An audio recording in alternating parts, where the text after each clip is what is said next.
Hello, and welcome to another look with Christian King. Today I'm here to do my UFC 232 recap show. These fights were awesome. It's Sunday morning right after the fights.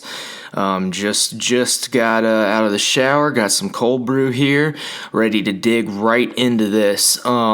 First, a quick little note, got an adorable little kitten named Lenny, and he is on the loose. He was howling when I tried putting him in the room, and I could hear it coming through the ductwork because I'm right near there's a vent right near my little desk area, so I've got him on the loose. If he comes over here and starts causing problems, might have to pause this and move him, but we're going to try and just roll through this.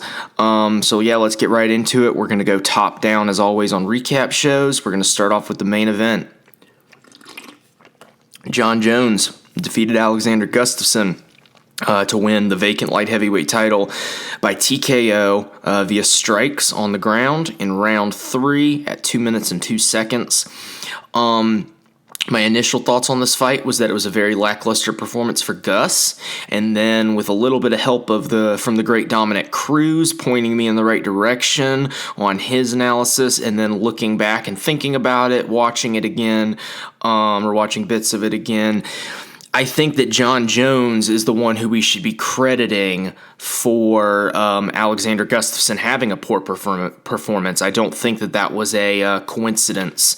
I don't think that was just by mistake. Lenny, come on, buddy. Go away. Ugh. It's begun. So yeah, I think we need to give Jon Jones a lot of credit for forcing Alexander Gustafsson to have a bad fight. In my preview show, I stated that, if you want to look at this in the simplest terms possible, call it 3 ranges of combat in mixed martial arts. You've got long range, you've got short range, and you've got medium range, mid-range. Gustafsson only had the advantage in the mid-range, and what Jon Jones did is he just didn't give him the chance to compete in the mid-range this time around. He just took the fight away from there, and that's why he was not getting landed on, and that was able to keep him safe and keep him dominating this fight and controlling every minute of it. It had a great effect on Alexander Gustafsson's output. He just wasn't really putting anything out there. Very low output, just kind of a lot of movement, but not really a lot of I didn't feel like there was a lot of purpose to some of his movement. I felt like he never really was able to get comfortable. Jon Jones looked a little bit rusty, but he still clearly won this fight. I picked Jones to win, so I got the winner right. I was thinking we'd be looking at a decision, and I was saying that we might be looking at a split decision, but Jon Jones took advantage of the one spot where he has his biggest advantage, and good for him. Good win by him. I don't want to see DC fight him at light heavyweight. I don't want to see DC cut that weight again, so maybe they'll fight at heavyweight. I really don't care. I'm not a Jon Jones fan. I don't enjoy watching his fights. I don't enjoy his fighting style. I don't enjoy him as a person. So yeah, not a big fan of his. So yeah, that was cool, I guess. I definitely picked Jon Jones, but was cheering for Alexander Gustafsson. I think Gustafsson will look back on this performance and he will be very frustrated with himself. He will wish he had done more. But I think at the end of the day, what he needs to remember is that Jon Jones is the reason why he wasn't able to do everything that he wanted, and there's no shame in that. So listen, let's move on to the co-main event, which I'm much more excited to talk about. I need to pause this really quick because this kitten is chewing on all of my cords and being an absolute nightmare. So we're going to pause this real quick, and we'll be right back in 2 seconds. Back. The kitten, Lenny, is now on the porch with his food, so that should keep him occupied, and hopefully that glass is thick enough that if he starts meowing, we won't hear it. I'll just have to remember to let him back in because it's cold outside. Okay, so moving on to the co-main event. Amanda Nunes came out and shocked the absolute hell out of me and just about everyone else around the world, except for probably her coaches and her friends and family, and defeated Cris Cyborg in 51 seconds via knockout. Completely knocked her out, put her down. Wow, that was amazing. Oh my gosh. Man, this was unbelievable. I didn't see it coming. I was so blown away by this performance. What did Nunes do here? Well, she talked about it after the fight. Cyborg's heavy on that lead leg. She kicked that lead leg out, and it almost looked to me like Cyborg's brain said, how dare you make me look stupid? How dare you make me stumble because you kicked my leg out? I'm just going to kill you now. And Cyborg just came after her after that first kick, and Nunes was ready for it. I was pretty nervous about what we were going to see out of Nunes. She said something earlier in the week that made me not very confident. I mean, I had picked Cyborg, as most people had, but I wasn't necessarily even confident we were going to get a great fight. I felt like Nunes, she was saying something, and I know English isn't her first language, but it has gotten really good, so I figure she's not misspeaking. When Cyborg was saying that I'm going to beat you and no one's going to look at you like the bantamweight champion, Amanda Nunes was like, well, I'll still have my belt, though. And to me, the response that you would want to hear is, you're not going to beat me, I'm going to win, which she did. But just the fact that she said that, and she was pretty tame in all of the stare downs, I couldn't tell if she was just really calm and ready for the moment, which is clearly what she was, or if she was maybe lacking confidence and was, thinking, hey, at least I'll still have my belt at 135, no shame if I lose to Cyborg. I thought maybe she was kind of starting to, cushion the nest for a fall, get ready to lose, but clearly that wasn't the case. I guess the case was just that she was so calm that she didn't feel the need to really act at all animated or anything. She was confident and she was calm, and she said that calmness was really the key here, was to not be afraid, to be confident. I thought it was an excellent performance. There's not a whole lot to talk about because it happened so fast. Nunes, my favorite things about Nunes, some of my favorite things about Nunes, and a lot of this is just how you're born, but she has very good snappy end of punch power in her straight punches. That has to do with how the muscles and tendons connect to your bones along the back of your arm. And she also keeps her eyes wide open in the pocket. She'll be in the pocket throwing punches, and you see, and we'll get to this when we get to him, but one fighter who's really bad about it, who drives me crazy, is Corey Anderson. Corey Anderson closes his eyes, and he just prays to God that he doesn't get hit. And I don't think that's the best way to go about striking. I think you're much better off having your eyes open and knowing what's coming your way. Nunes, when she's in the pocket, she has her eyes wide open like she's in the middle of a staring contest, and the prize is $1 million. Very impressive in the pocket striking from her. Very impressive staying calm under fire. Just what an incredible fighter. You have to call her the greatest female mixed martial artist of all time at this point, and I'm going to tell you right now what her next fight needs to be. It can be at featherweight, it can be at bantamweight, or we could do one at bantamweight and one at featherweight, but she needs to beat Holly Holm. She needs to fight Holly Holm, and I will pick her to win that fight, and I believe she will win that fight. But Amanda Nunes is the greatest female mixed martial artist of all time, and the only win that she needs to make that argument bulletproof is Holly Holm. If she beats Holly Holm, then it is inarguable. It is 100% set in stone that she is the greatest female fighter of all time. She doesn't need to avenge her loss to Cat Zingano or anything like that, which we'll get to Cat Zingano in a little bit. She doesn't need to avenge that loss or anything like that. She just needs to fight Holly Holm, because Holly Holm's the one other person that gave Cyborg a good fight. She's the one other person that beat Ronda. We need to see Amanda Nunes fight Holly Holm to completely solidify her place as the number one pound for pound female mixed martial artist of all time, the female GOAT. That will establish that. Does she need to give Cris Cyborg a rematch? I don't think so. Unfortunately, I think we all had just a really wrong read on this fight. I think if they fought again, Amanda Nunes would win again. She said that she wasn't even close. She said something terrifying in her, well, not terrifying, but I was watching on ESPN Plus the recap stuff, just the first little bit of it while I was driving home this morning. We went over to my parents have cable. If I order a pay-per-view, I do it on Fight Pass. So a lot of times me and my wife and my sister like to watch the fights over at my parents' house and use cable so we can actually have it on the DVR, hit pause when we need to instead of just streaming it live on Fight Pass. They say you can pause the pay-per-view on Fight Pass. It never works for me. It always starts playing and then fast forwards back to live, and I end up missing whatever I had paused. So, yeah, I like watching them on cable. But the thing about this fight, though, is that I'm not really sure if there is very much to see. So like, I lost my thought. I'm not gonna lie, I lost my thought for a second. But I was watching the ESPN Plus recap show on my drive home, and Amanda Nunes said that and her English isn't great, especially when she's excited and she's talking fast. So I don't think that Chael Sonnen and Ariel heard whose name she said. But she said, yeah, no, I got hit by Cyborg. It didn't hurt me at all. I'm not at all worried about it. I get hurt by Dustin Poirier in the gym, and I keep coming forward. And I think that they didn't understand the name she said. I listened back to it again. She said Dustin Poirier. Okay, Dustin Poirier is a huge power punching knockout artist. I mean, huge as in like, considering for his size, not a huge person. He's only a 155er, but he was a huge featherweight.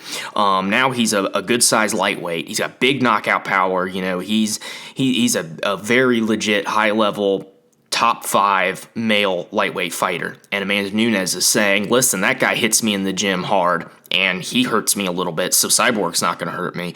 That's impressive. So I think that there might not be anything to see here if they do a rematch. I mean, I don't think it'll go the exact same way, but to me, if Amanda Nunes is saying, yeah, my chin is too good at 145, if I'm not cutting any weight, there's no way that Cyborg can hurt me, and we saw Amanda Nunes hurt Cyborg every time she landed, then what's going to change in the rematch?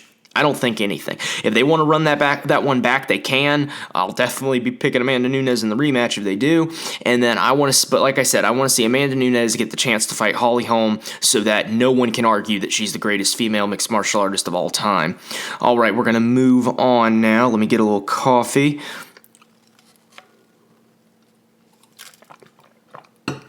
All right, moving on down the card to Michael Chiesa defeating Carlos Condit. I picked Michael Chiesa to win this fight. I picked him to win it by decision, split. He actually won by submission, a kind of modified Kimura, using more of his lat strength, posting with one arm, using one arm to finish the Kimura, the other arm, obviously, not the arm he's posting on. I'm not going to proclaim to be some sort of a Brazilian Jiu-Jitsu expert on here. I appreciate a good submission, but as far as all of the real fine details of exactly how he put the submission together, I'm not the right guy to talk about that. I really enjoyed this fight. I thought the first round was really fun, just tons of scrambles, lots of grappling. I think it was good to see Carlos Condit looking like he was having fun out there. That was definitely the best Carlos Condit we've seen since the Lawler fight, but it still wasn't enough to get the win. Michael Chiesa, where does he go from here? Well, I guess he keeps moving on up the rankings at welterweight, but the problem with that is that like we talked about in the preview show, I don't trust Michael Chiesa at welterweight. He gets hit way too much. Even in the brief bit this fight was on the feet at the beginning, Carlos Condit just started lighting him up, and he looked super panicked. I do not feel confident about him taking on any of the elite strikers at welterweight, and I will prove my point by saying just one matchup, and then I want you to think about how this matchup would go and understand what I'm talking about. The name I will say is Santiago Ponzinibbio. Just imagine him versus Michael Chiesa. Are you picturing it? Yeah, that's why I'm worried about Michael Chiesa welterweight. All right, moving on. Corey Anderson defeated Ilir Latifi by unanimous decision, which is exactly what I picked. I nailed this one. I was so anxious about my pick at the start of round one, or all of round one, really. Corey was just closing his eyes, hoping he didn't get hit, and getting hit every time. He almost got knocked out a couple times. He also made me nervous at the start of round 3. I was screaming at the TV. I was telling him, keep going forward, keep shooting those takedowns. He wasn't even trying, I don't know if y'all noticed, he wasn't even trying to complete the majority of those takedowns. He was just exhausting the more muscular fighter in Ilir Latifi. What a great performance by Corey Anderson. I was pumped up during this fight. And you know what? I'm not even sure if this fight was fun. I don't remember if it was fun. I was having fun because I was so determined. I think I was feeling the fight before that one was the Volkanovski upset of Chad Mendes, which I obviously missed the pick on. I think I was just really wanting to get a pick right. Maybe that's what it was, but I was cheering for Corey Anderson harder than I've ever cheered for a lot of fighters. It was kind of weird. I don't know what got into me, but I was so into this fight for some reason. Just really cheering Corey Anderson on. Was really happy to see him doing well. I was screaming at him probably just as bad as Mark Henry was in the corner to keep his hands up every time he would lower his hands exiting out of that clinch. It was making me super nervous, but great win by Corey Anderson. He's coming on. He's got 3 in a row now. Patrick Cummins, Glover Teixeira, Ilir Latifi, all by pretty dominant decision. No, janky split decisions in there or anything like that. I'd like to see him get a big fight. I mean, honestly,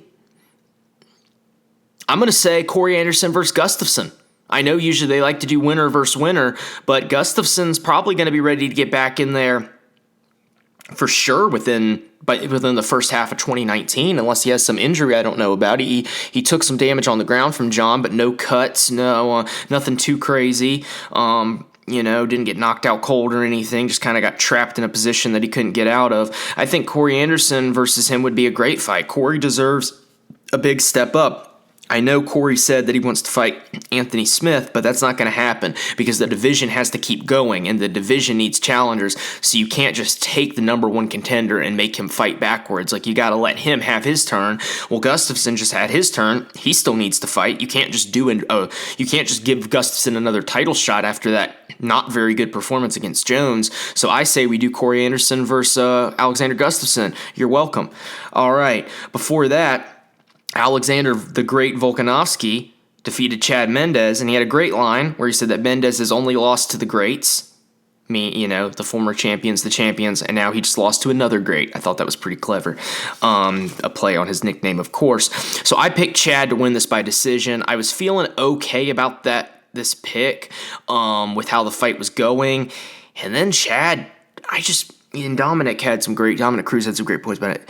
Chad Mendes looks so uncomfortable on the feet, and I don't understand. I'm a little bit thrown off because I've watched one of my favorite fights of all time, and by the way, it is blasphemy, I tell you, when people say that Max Holloway beating the snot out of Brian Ortega for 4 rounds is the greatest featherweight title fight of all time. That was a one-sided butt-whooping by Max Holloway. The greatest featherweight title fight of all time is Chad Mendes versus Jose Aldo 2, and if you disagree with me, you're an absolute dunce.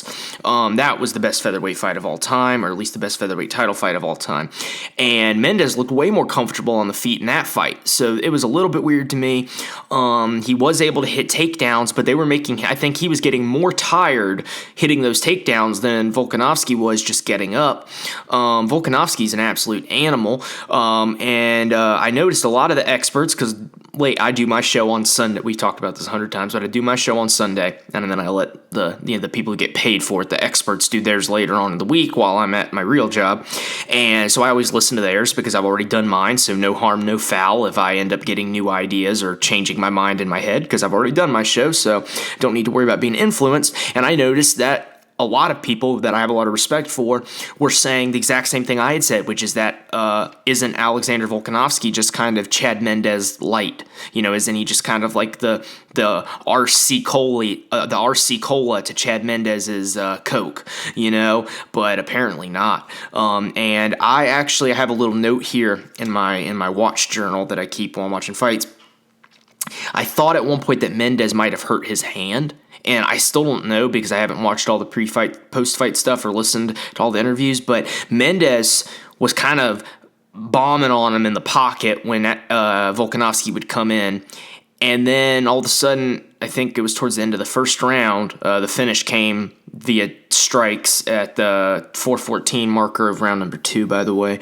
This was fight of the night, I believe, too. It was my fight of the night, and I think it won fight of the night. But Mendes started kind of like shaking his hand out, his right hand. So I think maybe he might have broke his right hand, or maybe he just couldn't handle the pressure Volkanovski was bringing his way. I'm not sure. Good showing by Volkanovski. Really, really good showing by Volkanovski. I guess an okay showing by Mendes. Not the result he wanted. Very disappointing. But For the division, I think this is great because Chad Mendes is not going to beat Max Holloway, and I don't think Chad Mendes is going to beat Frankie Edgar, and I don't think Chad Mendes is going to beat Jose Aldo, and I don't think Chad Mendes would beat Renato Moicano, and he might not even beat Brian Ortega. Alexander Volkanovski, on the other hand, I am a lot more interested to see how he matches up. And I know you might be saying, well, dang, it sounds like you're kind of using hindsight 2020 because all of a sudden you're talking about how this guy might be a more interesting matchup for some of these top guys than the guy that you picked to beat him. I hear you on that, but the thing about that is that styles make fights, and these guys are different people. And also, now that I have watched the fight and I've seen Volkanovski have his first high level test and pass it with flying colors, including coming back from some first round adversity, which I love to see, I'm allowed to factor that into my future statements. So that's kind of where that's coming from. All right, so that was the pay-per-view card. Man, I'm just going a mile a minute. Might pause here at some point and get back, but I'm not really sure if the pausing thing worked that well. Last time I had to cut it out, so we'll try and just keep powering through this. So we're gonna move down to the Fox Sports 1 prelims, where we had Walt Harris defeating Andrei Arlovski by split decision. We are never gonna talk about that fight again, ever. Starting right now, I did not enjoy that fight. All right. Done. Okay. Megan Anderson defeated Kat Zingano via I cut your eyelid with my toenail, which is a terrible way to lose a fight. I mean, I think I'd rather be knocked out than have my eyelid cut open. I'll tell you that, man. I've been poked in the eye a few times. It sucks. I can't imagine getting toed in the eye by a head kick. But I will say, not to be unsympathetic, Kat Zingano basically tried to turn away and run along the fence. If she had stayed squared up and done lateral movement, right foot, left foot follows, right foot, left foot follows, and circled in that same direction, she would not have gotten hit in the eyeball with a toenail. So as much as I feel bad for her, now that I know she's okay, I feel like I can say this. If she had lost her vision in that eye, I would not be saying anything. I'd be saying, wow, this is super tragic. I would not be making any smart comments about circling along the fence. But since we know that her eyelid was repaired on site and she's fine, no damage to the eyeball, I will say she kind of brought that upon herself by turning and running along the fence line instead of circling. With that being said, I'm sure Megan Anderson would probably kick me in the head too. So, all right. Before that, Peter Yan defeated Douglas Silva de Andrade via corner stoppage. This was an impressive showing by Peter Yan, but still doesn't really tell me. Sorry. So I lost the Mendes pick. I picked Harris to win by KO, and we're never talking about that fight again, but he did win at least. I picked Megan Anderson to win by decision. She won via toe in the eye. And then on this one, I picked Yan to win a unanimous decision, and instead he won a corner stoppage. So I'm doing really pretty darn well with my picks tonight. Not great with all of my, or last night, not great with all my methods of victory, but Peter Yan looked great, but the problem with this is that it doesn't really tell you where he's at because Douglas Silva is an incredibly limited, bricked up little fighter who just kind of wings big punches, and I'm not very impressed with him at all. So I need to see Peter Yan or Petr Yan or however they were saying his name. I need to see Yan step up and fight someone better. So let's see who they match him up with next before we get too excited about this guy. Because what I do see is that he's very aggressive, which could, I think, lead him. For instance, let's say Peter Yan was fighting TJ Dillashaw. All of those aggressive tendencies that Yan has, Dillashaw would use against him and knock him out. Okay, before that, Ryan Hall did something that while we were watching it, my dad was coming through the room. And my dad pretty much just was like, oh my God, what just happened? What did he do? What the heck? That's what Ryan Hall does. I don't realize how weird that looks until someone like my dad, my dad has seen a lot of fights, okay? And my dad also watches, American football, soccer, basketball. It's not like he's some dude who doesn't watch sports ever and has never seen a cool highlight. But he was, just watching the fight in real time. It wasn't a highlight. You just see that happen and you're like, what the heck just happened? Because no matter how many fights that I've watched with my dad. I think he might have seen Rory McDonald roll for an unsuccessful Imanari roll in a fight before, but I don't think he's definitely never seen someone do that and pull it off that quickly. Also, too, BJ Penn and Chael Sonnen pointed this out. BJ Penn, he turned the wrong way to get out of the heel hook. He turned into the heel hook instead of rolling with it. That just shows me BJ Penn does not need to be fighting anymore. But I will say this was my wish pick. I said that Ryan Hall was going to win by first round submission, and that way BJ Penn didn't have to get punched in the head at all, and it would just be done. And that's what happened. So good job, Ryan Hall. I called this one to a T. Nailed it, and super happy about that pick, and I'm glad that Ryan Hall won because I do not like when old fighters keep fighting, and I don't want them to win. I want them to lose so that they'll retire. I don't want them to win. So good job, Ryan Hall. Great win for him. How about some of the UFC featherweights or lightweights out there grow a pair and accept a fight with this guy, okay? Accept a fight with him.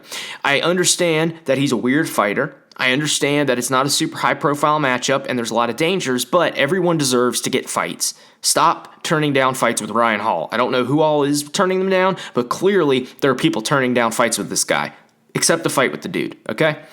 Okay, before that, we were on Fight Pass. Gonna get a little coffee here. Before that, we were on Fight Pass. I missed the first fight, by the way. I was at a Christmas party for my wife's work. So we had, let's see. Okay, all right. I didn't take any notes on any of these ones because I didn't make any picks here. I wish I had made a pick on Nathaniel Wood, though. So Nathaniel Wood defeated Andre Ewell. Andre Ewell he looks very athletic. I like his striking. He has no grappling. He has no wrestling, and he has no offensive or defensive wrestling, and he has no offensive or defensive grappling. That's a big problem. So Nathaniel Wood gets a submission at the end of round 3. Good for him. Uriah Hall had a big comeback against Bevon Lewis, knocked him out cold in the 3rd round after getting beaten on. I don't like John Jones. I don't like anyone who considers themselves to be good friends with John Jones or thinks that John Jones is a good person. Therefore, I do not like Bevon Lewis, and I do like Uriah Hall. I was incredibly happy when this happened. Good job, Uriah Hall. I'm so over all of this BS with John Jones and his teammates. I'm not going to hate everyone who trains out of Jackson Wink, but if you're a direct friend and training partner and idolize John Jones, then, just kick rocks. Okay, good job, Uriah Hall.